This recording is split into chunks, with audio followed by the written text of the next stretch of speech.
10واں سپارہ سورہ انفال، اس کی آیت نمبر 44 اللہ رب العزت کا فرمانے علی شان ہے وَإِذْ يُرِيكُمُوهُمْ إِذِ الْتَقَيْتُمْ فِي أَعْيُنِكُمْ قَلِيلًا، اور جب لڑتے وقت تمہیں کافر تھوڑے کر کے دکھائے، وَيُقَلِّلُكُمْ فِي أَعْيُنِهِمْ لِيَقْضِيَ اللَّهُ أَمْرًا كَانَ مَفْعُولًا، اور تمہیں ان کی نگاہوں میں تھوڑا کیا کہ اللہ پورا کرے جو کام ہونا ہے۔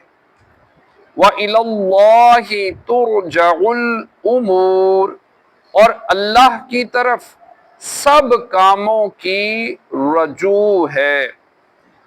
بدر کے مقام میں اللہ تعالیٰ نے مسلمانوں پر کئی طرح کے انعامات فرمائے۔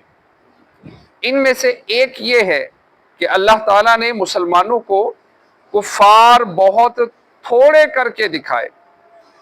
حضرت عبداللہ بن مسعود رضی اللہ تعالیٰ عنہ فرماتے ہیں کہ وہ کافر ہماری نگاہوں میں اتنے کم لگے کہ میں نے اپنے برابر والے ایک شخص سے کہا کہ تمہارے گمان میں کافر 70 ہوں گے؟ اس نے کہا کہ میرے خیال میں 100 ہیں، حالانکہ وہ 1000 تھے۔ اور کافروں کی نظروں میں مسلمانوں کو بہت تھوڑا کر کے دکھایا، یہاں تک کہ ابو جہل نے کہا انہیں رسیوں میں باندھ لو، گویا کہ وہ مسلمانوں کی جماعت کو اتنا قلیل دیکھ رہا تھا کہ مقابلہ کرنے اور جنگ آزما ہونے کے لائق بھی خیال نہیں کرتا تھا۔ مسلمانوں کو مشرکین تھوڑے دکھانے میں حکمت یہ تھی کہ رسول اکرم صلی اللہ تعالیٰ علیہ وآلہ وسلم کے خواب کی صداقت ظاہر ہو جائے، مسلمانوں کے دل مضبوط ہو جائیں اور کفار پر ان کی جرت بڑھ جائے، جبکہ مشرکین کو مسلمانوں کی تعداد تھوڑی دکھانے میں یہ حکمت تھی کہ مشرکین مقابلے پر جم جائیں، بھاگ نہ پڑیں، اور یہ بات ابتدا میں تھی، شروع میں تھی۔ مقابلہ ہونے کے بعد انہیں مسلمان بہت زیادہ نظر آنے لگے۔